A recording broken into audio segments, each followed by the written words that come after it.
Yeah. What's up, fellow humanoids of this fucking earth? I'm back just a day fucking later. Go figure. Holy shit. It's a surprise. But today, I got a quick little story really quick. I just want to get it out there because I mentioned it in the last one. The story of infiltrating the church. Yeah, infiltrating the fucking church. Let's see where this one goes. It's probably going to be super fast and super quick, so sit back, get a nut off, do whatever the fuck you got to do. Here the fuck it is, my intro music.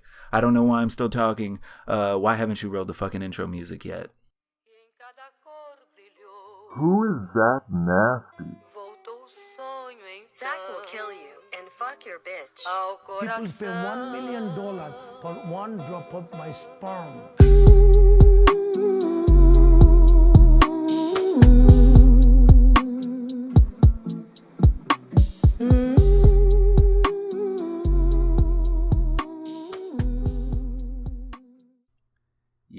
Yes, ha ha ha. You fucking heard that right. I did. I infiltrated the church years ago when I moved to Missouri. I was super homeless and I had to do what I had to do. But really quick, I just want to say, I hope that you guys are staying safe, man. This is a weird time to be alive right now. It's just a really weird time to fucking be alive, and especially be a white person. So please don't feel guilty to fucking be white, man. But this world is crazy because if you stay quiet during everything that's going on right now, you stay quiet, you're not supporting the cause, and you're a part of the fucking problem. But if you speak out, you're supporting the cause not right, incorrectly. But, you know, like they'll say, well, what about X, Y, and Z? And then, you know, you try to spread positivity. The world's not all sunshine and rainbows. Like, have you never heard of toxic positivity? And then you fucking be real about shit. Why are you so negative? You support the fucking protest. You're supporting violence. You are against the fucking rioting. Oh, you're more worried about property damage than lives. You fucking if you support Black Lives Matter, well, don't you know all lives matter? If you fucking support all lives matter, all lives don't matter right now. You're a part of the fucking problem. And then fucking blue lives matter. Oh, you support corruption? Like, what about COVID-19? Oh, there are bigger problems right now going on in the world than the people affected by COVID-19. You know, I've never been more fucking confused in my goddamn life than I am right now. And it's a weird time to be white. And let's get the fuck off that, because who gives a shit about the drama, right? So I moved to Missouri, actually for the third time. I moved back to Missouri in 2013. I've said it a million times. Smack myself in the face so I fucking remember. Moved here and I was super homeless. And I met a guy. I was actually behind a restaurant in town called Goodies. And the plan was to go through their garbage and find some cardboard so that I could make a sign and pretty much panhandle on the side of the road. I was digging through his trash and stuff, and he came back there and he's like, oh, you know, how's it going? What are you, what can I help you with? What you doing? What you looking for? And I told him, I was like, man, this is embarrassing, but I just need a piece of cardboard. And he was like, well, why don't you come inside for a minute? So I went in the restaurant, and this was when you could still smoke cigarettes inside in Missouri. And I sat down at a booth, set my bags down because I had 2 bags of clothes. And then it was just me, the owner of Goodies, and then some older gentleman, I'm assuming that was his friend, because it wasn't open yet. It was still like early in the morning, and I don't think they were open. And we start talking and stuff, and he's like, I tell him that, I moved down here and everything like that and what was going on with me. And he was like, man, you don't have nothing. You have nobody. I was like, I don't have, money. I don't have shit, dude. I was like, I'm trying to make it, I'm just trying to survive. And he went back in the kitchen and he fucking hooked it up with a fatty fucking triple cheeseburger, a fat fucking thing of fries, a milkshake, a big ass, I think strawberry or vanilla milkshake. I don't remember. It's been many years. And then a big ass soda. And then fucking, he was letting me bum cigarettes off him the entire time. And then I finished, and then the dude that was in the restaurant with me and him, he was like, "Oh, do you need a ride anywhere?" I was like, I no, not really. I don't know where to get a ride to. I was like, I don't know this town. I don't know anybody. I was like, it's just me and my bags. And he was like, he told me about the embassy, and which is just a house ran by people of the church, kinda. And at the time, the person running it was Jack Dukes. And basically, it's a house, and you have a house manager, which is a guy that, like, enforces the rules and everything like that, and keeps things in line. And basically, they called it a Christian recovery home. And you go there, you know what I mean?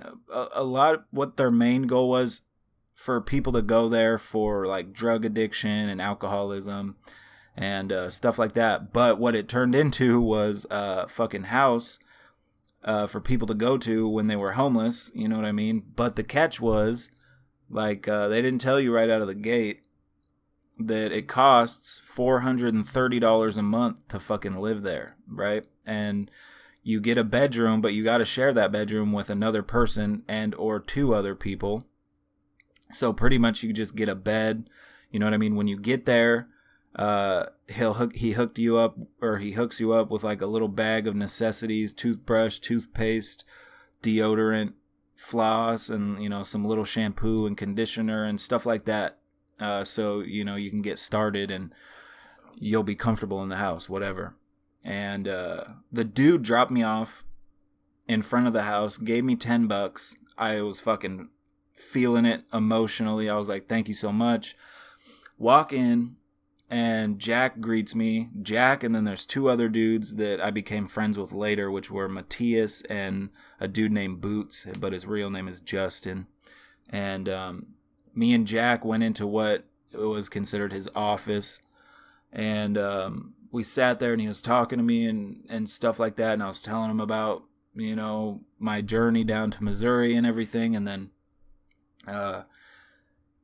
he got to the point where he was like, well, are you a Christian fellow? Are you, a Christian brother? You believe in God and Jesus? Have you found Jesus and turned your life over and everything like that? And I thought in my head for like a split second, you know what I mean? I was like, I could tell him the truth, or I could lie and just lie. And that's what I did. I was like, oh man, I found Jesus. I was like, I walk with Jesus every day. We hold hands and we walk down the path of righteousness. I've just been steered astray, temporarily, because he needs me to learn something. And he was all about it, dude. He was like getting a fucking boner and fucking drooling at the mouth. He was like, yeah, you're a godly man. Oh yeah. And basically he was like, well, I never do this, but you're in the house. Go ahead. Yep. Go ahead. Put your stuff in the bedroom. He's like, but what I need you to do is run down to the police station and get a piece of paper that basically says that I don't have any warrants or I'm not wanted for anything. So I went down to the police station, got that, came back. I was good. I was in the house. Now I'm part of the embassy, right? But to be part of the embassy, you have to follow these rules. And some of the rules were that we go to bed, at like 8 o'clock, 7:30, 8 o'clock, and we wake up at like 5, be out of the house by 7, and then you can't come back to the house until like 4 in the afternoon, because you got to be out looking for jobs the whole day. That's the deal.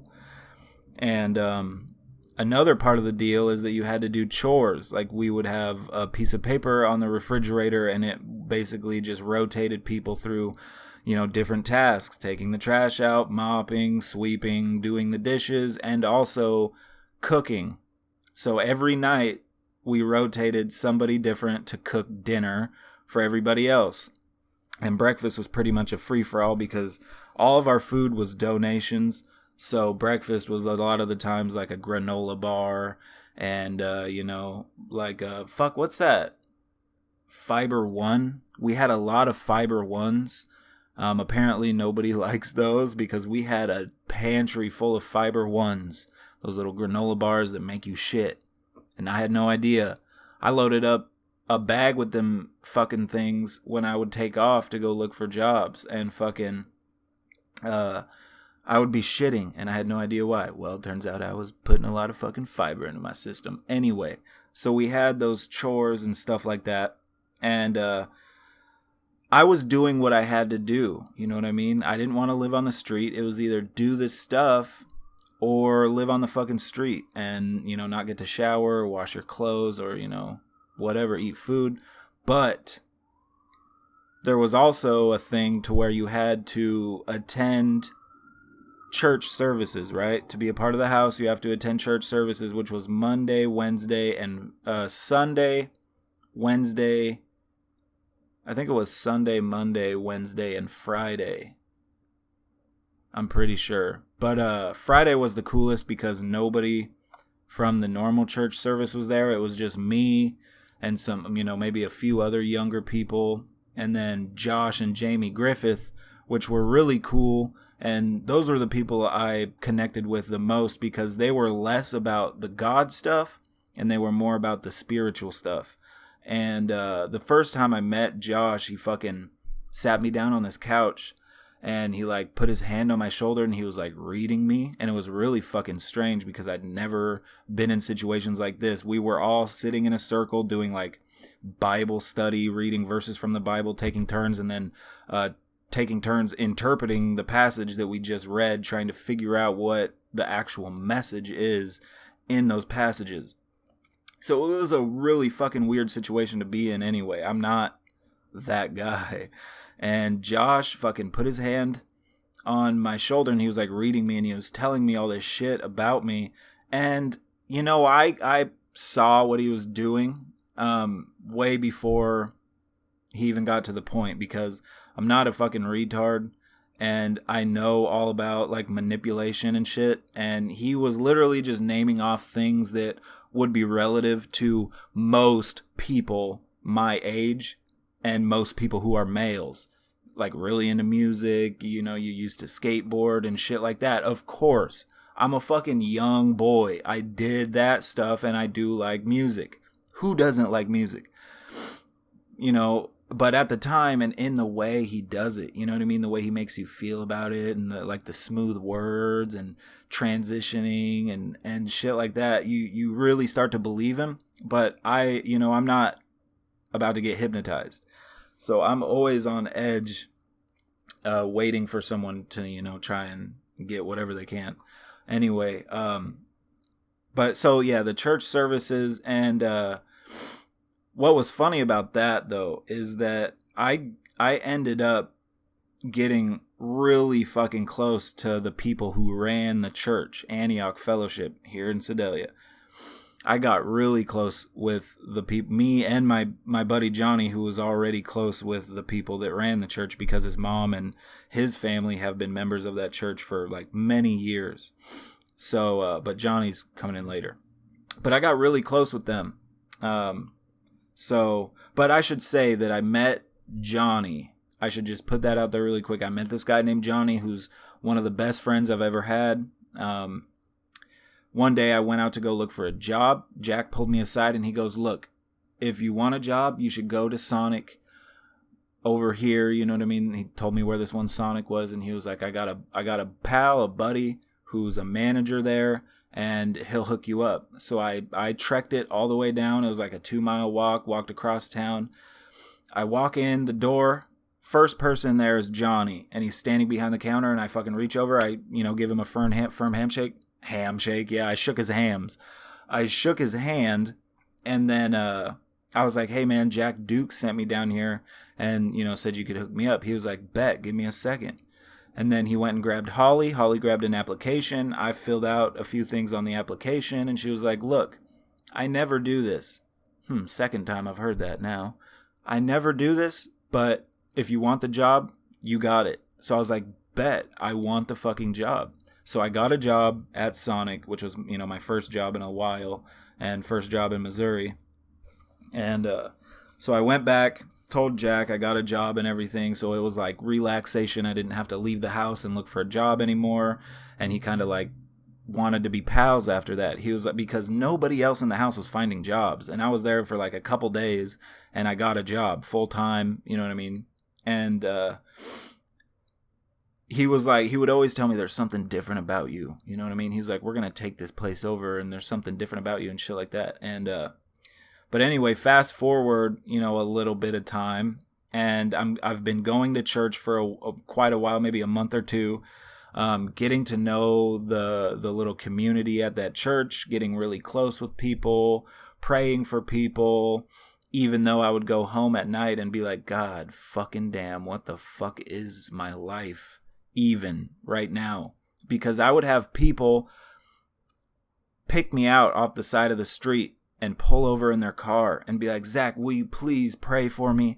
Please, man, I really need some salvation right now. Like, who the fuck am I?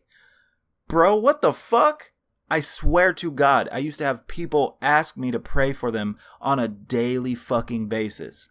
And it was humbling, you know what I mean? Because these people entrusted you and, you know, they believed in you and everything, but I totally didn't. I thought it, you know, I knew it was all just, you know, la fucking fantasy land bullshit. You know what I mean? But if it makes you happy and you're not hurting anybody or causing any harm, there's nothing wrong with believing in what you believe. You know what I'm saying? So, but even then, you know what I mean? Like, I was agnostic, which means, if you don't know what agnostic means, it means that I don't believe in God because I can't prove that there is a God, but I also can't disprove that there's not a God. So, you know what I mean? I'm kind of, you know, it's like kind of like a standing back kind of thing, watching and seeing what happens. You know what I mean? And just hoping for the best. I mean, I don't hope there's a God, and I don't hope that there's not a God. You know what I'm saying? Whatever happens, happens, right? And a lot of people think that's depressing, but I'm happy with that. You know what I'm saying? Because it's something that doesn't control every aspect of my life. So I'm very happy with my beliefs and shit. But yeah, I was getting really close with like the Pastor Steve, and everybody in the band. And it got to a point where fucking me and Johnny were asked to look over the Sunday school. So instead of being upstairs and fucking being on your hands and knees and people putting you on the spot, you know what I mean, making you speak gibberish, I'll get to that later, we got to be downstairs with the kids, and we got to teach them whatever we wanted about God, you know what I'm saying? And it was cool. We didn't get to do a lot of like teaching. It was more like playing games and shit all the time, but you know, like I'd be sitting in the corner or something, a kid would come up to me and I'd go, you know, God's not real, right? And he would just look at me and walk away. Oh man. You know, you gotta have fun. So hopefully that kid remembers me for the rest of his life, and let that dictate how his life turns out. And he'll find me 40 years down the road and be like, my whole life has been built around the one thing you said to me in 2015, or no, it was like 2014. So yeah, that would be awesome. But anyway, we did that for a while, and then there was but all the while doing this, you know what I mean? To them, I look like a member of their society. I look like I'm a true believer. You know what I mean? I did a lot for that community, that Christian fucking community. I did a lot of shit. And there was one Sunday, me, Johnny, and then this other kid named Josh got called out to the front of the church. Josh was the drummer in the band. And we were all sitting in our seats, and it was a full church. I mean, there was like, 100 some odd people there. It was Sunday service, so it was full. And this dude walks up to the front. You know what I mean? Everybody gets their fucking turn to whatever, talk and shit. And I kind of just sit there and I, am in my own head like, God, I can't wait until I save up enough money to get out of this fucking place. Because in order for me to survive, dude, I had to fake being interested in a religion, and I had to fake faith, and I had to fake so many fucking things, and it was exhausting because that's all that ever came out of my mouth was religious, faithful fucking stuff. And, you know, anytime I got a fucking chance to break away and actually be myself was just a fucking awesome thing. So, but this dude walks up to the front and he's like, I had a dream last night. And he's like, it was about, you know, 3 young men. First off, whoa, what? And then he goes, between the ages of 20 and like 26. And then me, Josh, and Johnny stood up because we were the only males in there that were within that age group. And he said, come to the front. And everybody was like oohing and awing because he said 3. And then there was 3 of us. And so everybody just started believing everything that came out of his mouth because of one coincidence, right? Or he didn't even have a dream and he just knew that us 3 were going to fucking be there and called us out. So we get to the front of the church and we're standing in front of this guy with a microphone talking in front of the whole fucking church. And he's telling us all these things in his dream that he saw us doing, like for the community and stuff like that. And he goes, you guys are meant to go out from this church and spread the word, and we will build these churches up tall and on hills. And he was going fucking hard, dude. People were fucking banging their feet, clapping, and they're like, yeah, you know what I mean? And it was a really riled up moment. Super fucking intense, like a movie.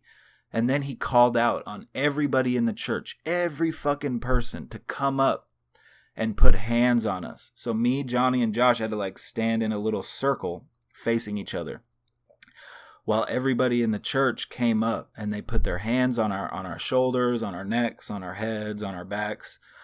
And everybody started fucking speaking in, I'm going to throw up some hard air quotations, started speaking in tongues.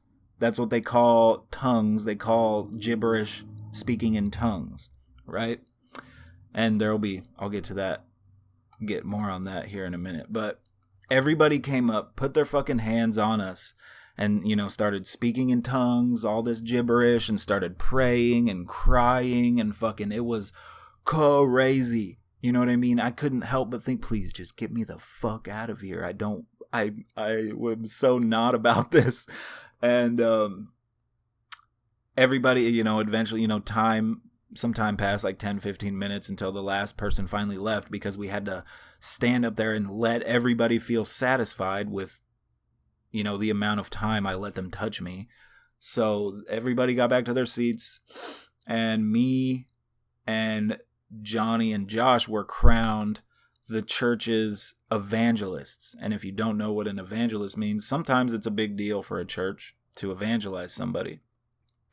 And basically, it is now when a church evangelizes you, it is now your responsibility for that church. You're representing that church out in the world, and you're going out into the world and you're spreading the good word. Pretty much, you're spreading the message, spreading the good word, getting members for the church and stuff like that. And I was so not about it. I was like, I'm not that. What the fuck, a door-to-door salesman for God? Me? Get the fuck out of here, dude. You know what I mean? Mind you, I have tattoos and everything like that. So let me just throw that in there. When I got to go up and talk and stuff, like, you could see all the fucking old Bible-thumping Christians that fucking hated me and Johnny because we had visible tattoos on our arms, and they just were not about it, or they were not about the message. Because let me tell you this, even though I wasn't about the faith or the religion, I sure as hell was for people like me that didn't have anywhere or anybody to turn to. Fuck the religious stuff. Who gives a shit? My message was, if you're alone, if you're at your lowest point and you don't have anybody, you feel like you're just chewed up and spit out by this world, You know what I mean? Come to us. You know what I mean? We are family. Even if we're not blood, we're still all family. We're all fucking related. We're all humans of the same planet. We got to take care of each other. You know what I mean? And that was my message. You know what I mean? We would speak to the misfits. Me and Johnny. That's who we were trying to represent, was the people that the church would cast out. The people with tattoos, the people with piercings, the drug addicts, the alcoholics that had no fucking family, that were just on a dirt shit nasty path in life. You know what I mean? And when you're in that position in life, sometimes it's really fucking hard to dig yourself up out of a hole by yourself when you don't have anybody for support. Then that was our whole thing. You know what I mean? We want to get all the fucking misfits together and be like, you look at all these people that are together that thought they had nobody. You know what I mean? This is your family. So that was the message we would preach, and they hated it. And I was seriously about that, because when I talked, I never said God, or I never said Jesus. And, I never, mentioned any Bible scriptures or anything like that. It was just about love and fucking coming together. So yeah, but an evangelist, me, Johnny, and Josh, we all got evangelized by the church. And, it was a really weird thing. I'm fucking thirsty. What the fuck? Did you hear that? My water bottle made a hella weird noise. Anyway.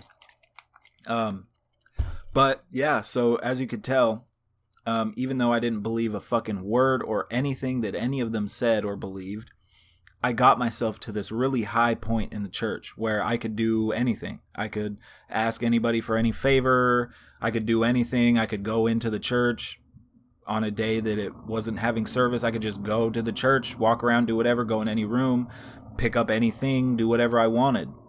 I got to that point from nowhere. You know what I mean? They didn't fucking know me. They didn't know my past. They didn't know who I was. They just gave me all this stuff. You know what I mean? Like, they gave me all this trust, which is cool. You know what I mean? I'm not saying that's bad. I'm just saying, like, look where I got in such a short time through the church. And I'm not saying all churches do bad. Like, for every church, I mean, there's like one church for every 100 that actually does good. You know what I mean? I'm about those kind of churches. You know what I mean? Like, that bring the community together, that support the community. You know what I mean? They fellowship. They're there for each other.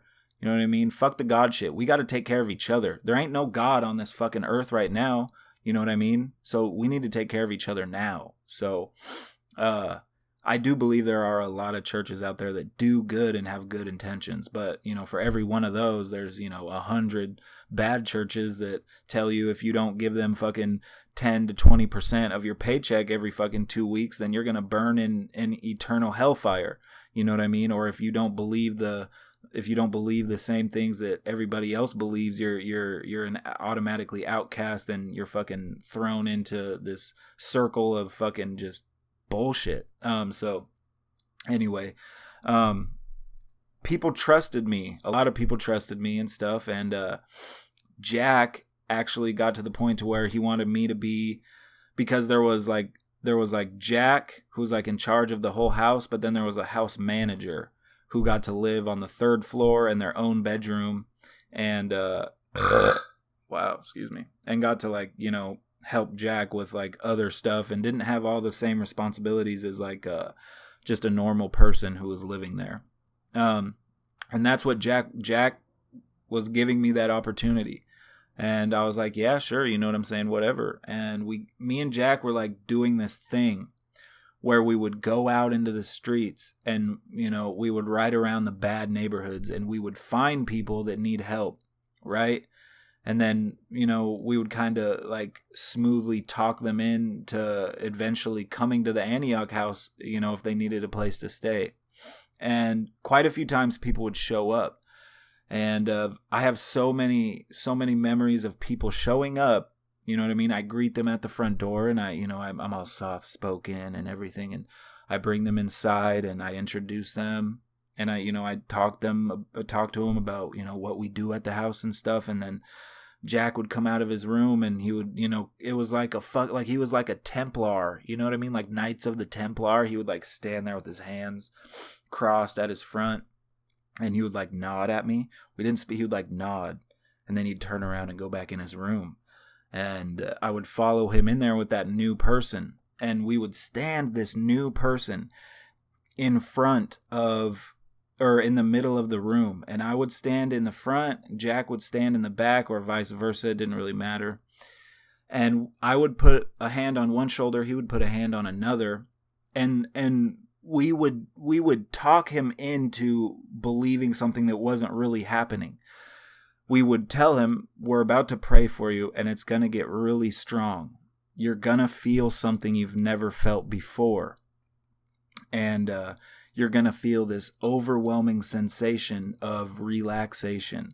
And we would tell them, you are going to feel relaxed. And when that happens, you need to just let it go. You need to, if you fall, you fall. You need to let it go. And we would tell them that like 100 fucking times before we even started praying, to like beat it into their head that once we get to a certain point, you need to fall. Just fall over on the ground. That's what you need to fucking do. You need to fucking fall over on the ground and just do your thing. But it was all fake. Like, the people that we would talk into doing that, you could tell that they were just faking it so that they could have a bed to sleep in for the fucking night. You know what I mean? And sometimes we would force these people to speak in tongues, like me and Jack did. I would have a hand on one shoulder, he would have a hand on the other, and we'd sit there and we'd fucking talk in tongues like Olo ma shaniaka fonamakasti ono shanamastia shala. And the first time I ever did that, it was me and Jack in the room by ourselves. And he told me that I need to fall over. He was like, it won't be, don't force it, but you still have to fall over. So I was like, what the fuck is he saying? Like, I'm not going to just fall over from him speaking gibberish. Like, you're fucking tripping. But in order to please Jack, you have to fall over and make him believe that you've been filled with the Holy Spirit, right? And we would do this, me and him, as like a tag team thing to other people. We would sit there and fucking talk gibberish in front of him and in behind him, and fucking we would like start to rock him back and forth, and the person with their eyes closed is thinking that they might actually be rocking back and forth, and then they fall to the ground, and then we go, yeah, the Holy Spirit, bam, you know what I mean? And it's fucking cringy to think about now, dude, but it was a fucking scam, bro. It's all a fucking scam. In my experience, what I went through, it was a scam. There's nothing else to it, dude. It was a fucking scam to get helpless people to spend their fucking money to live in a bed. You know what I mean? And you're paying literally the same amount in rent for a bed that you don't even get to be in except for at night and when you wake up in the morning. You know, it's not like the only time you got to hang out all day was on Saturday. Saturdays, you didn't have to go look for a job and you could just like chill at the house and relax and shit and whatever. But every other day of the week, you had to be out of the fucking house all day. So you're paying $430 a month for that. Not to mention that when you get food stamps, because that's like a requirement, you must go apply for food stamps when you live in the Antioch or the embassy, so that they could take 50%. Because even though we get a lot of donations, we still need other stuff that that donations wouldn't provide, like meat and stuff like that. Meat and other things you just couldn't get with Open Door or our donation places that we would go.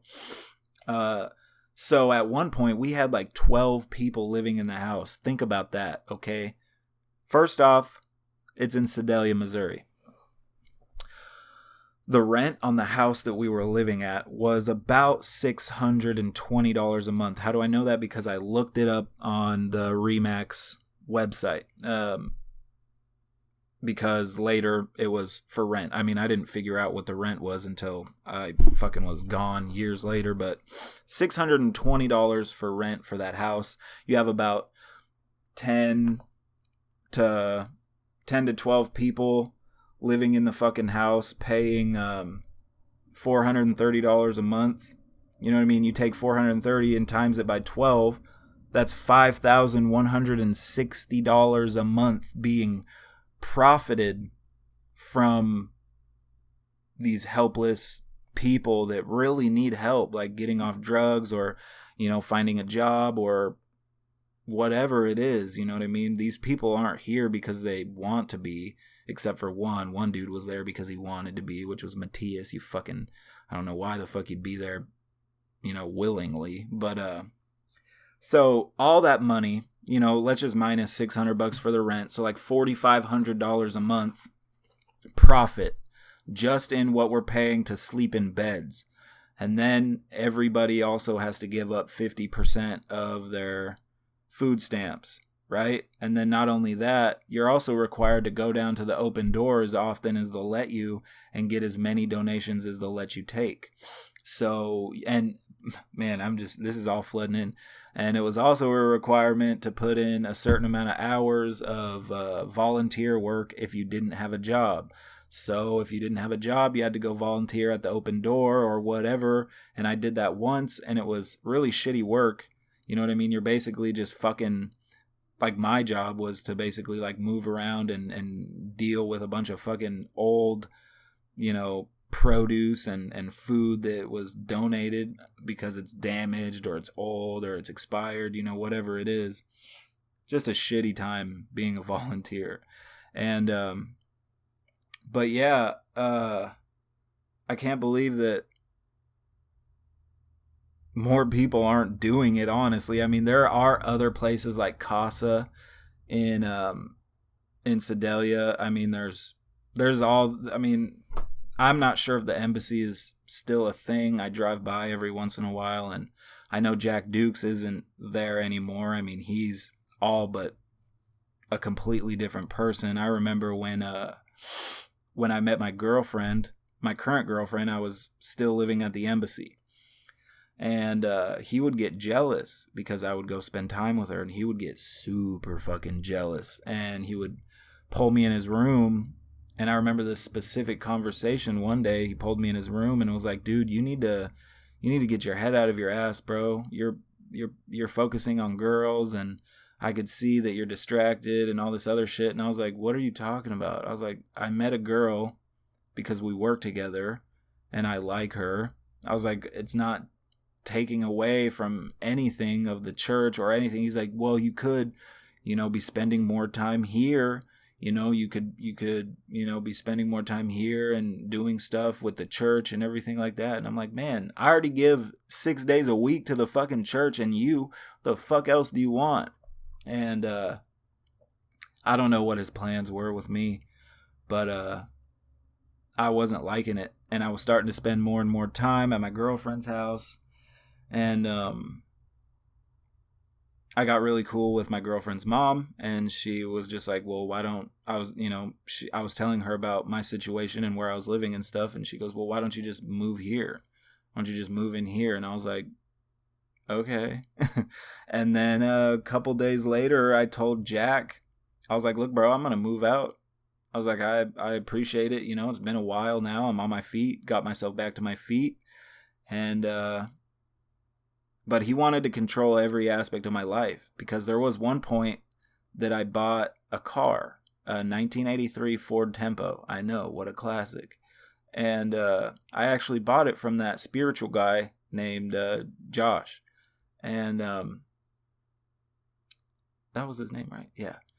I bought it from him for $300. The transmission wasn't the greatest. You had to step on the gas in order for it to shift in a third gear. It was an automatic, and it was just a fucking train wreck, right?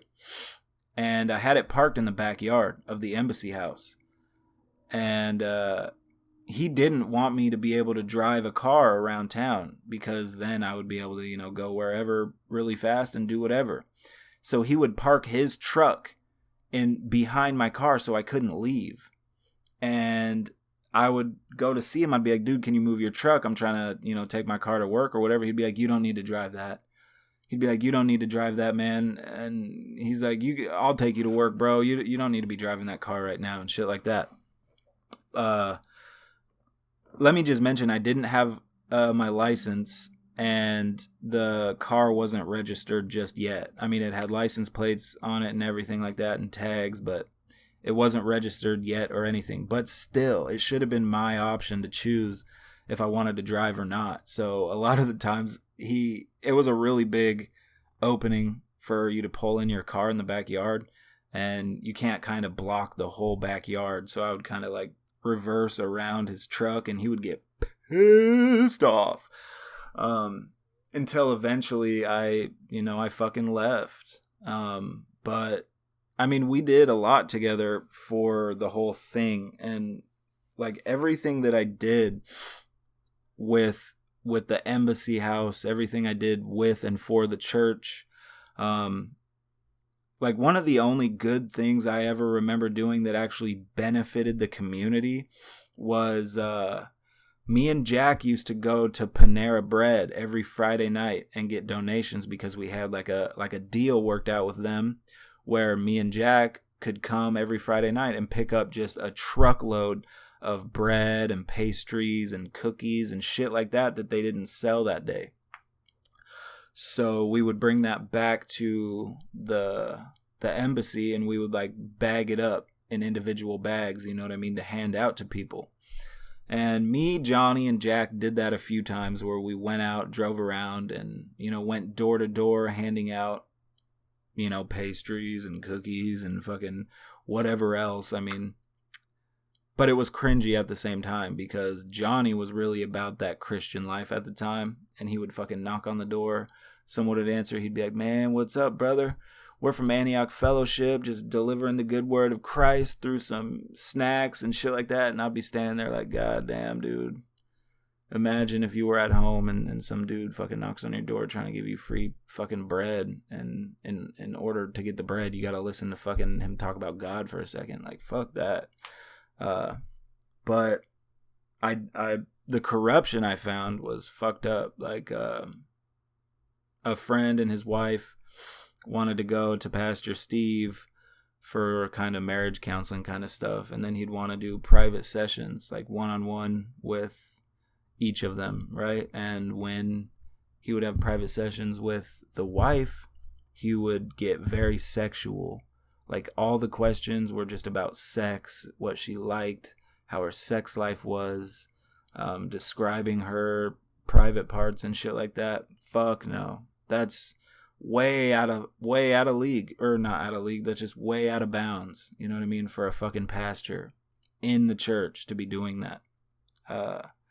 So that went on for a little bit, and then that got exposed. I won't say how it got exposed or who exposed it or anything, but yeah, somebody put a fucking note in their mailbox one day, and just let a few secrets out of the box. So I've never been back to the church, and but what I forgot to mention about the wife talking to Pastor Steve and stuff was that she was very uncomfortable. I can tell that she said she could tell that, he wanted things to happen. You know what I mean? Like, I don't know how to explain it. Maybe we'll have her on one day to talk about it, but probably not. But yeah, her words were, he is a fucking creep.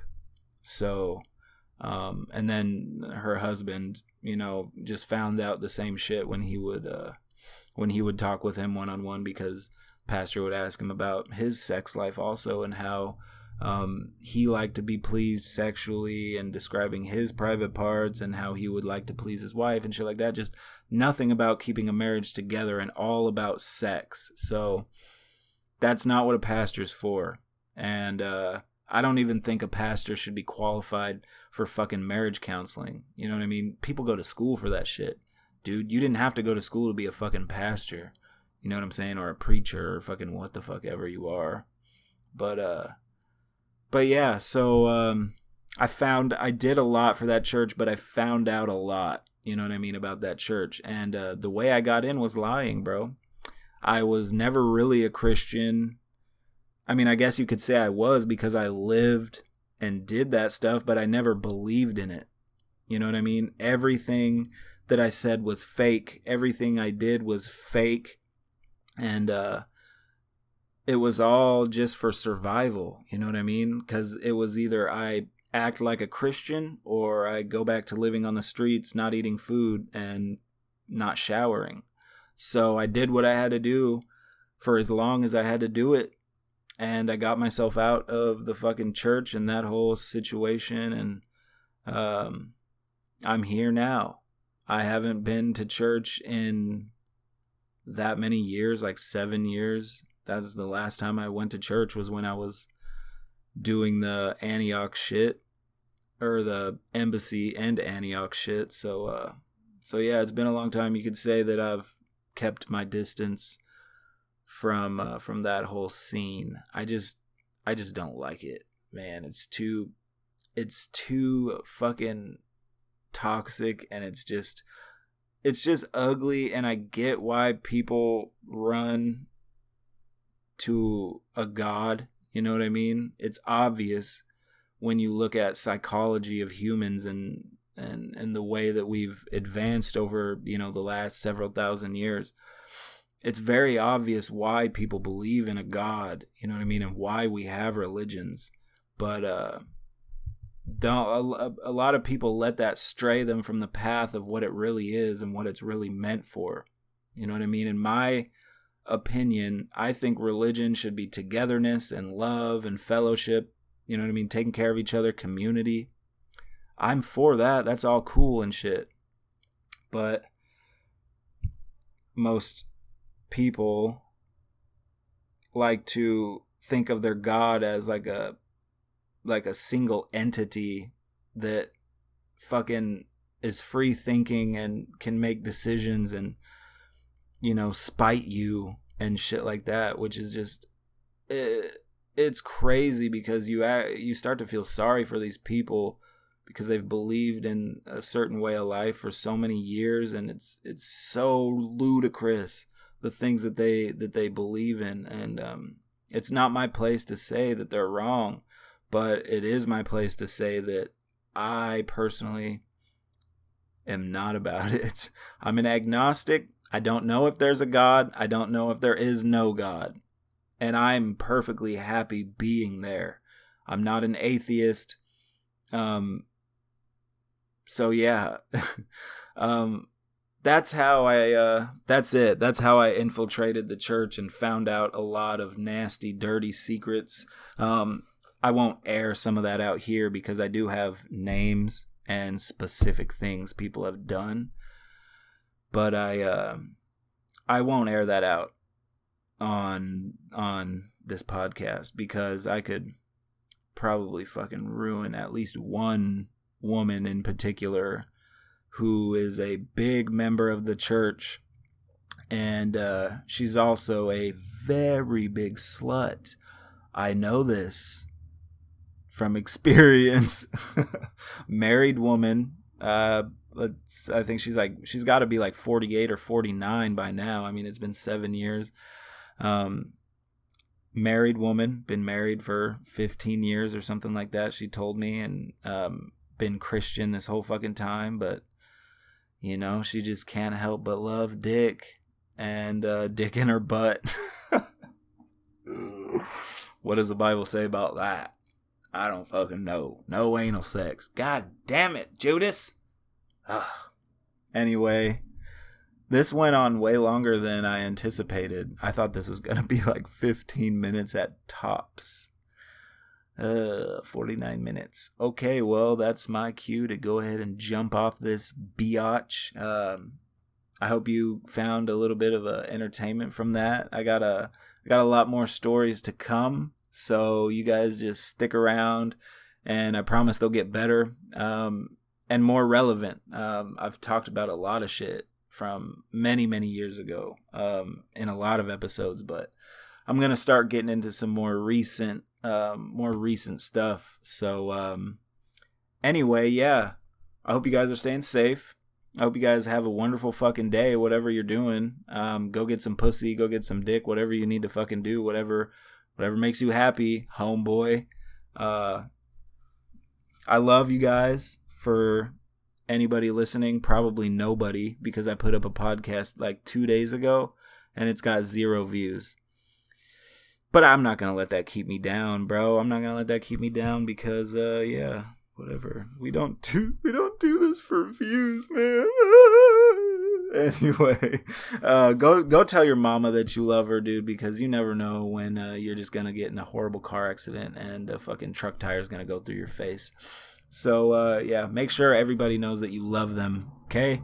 Until next time, it's the fucking Hindsight Podcast, I guess, and have a great fucking night, dude. Go suck a lava lamp. God.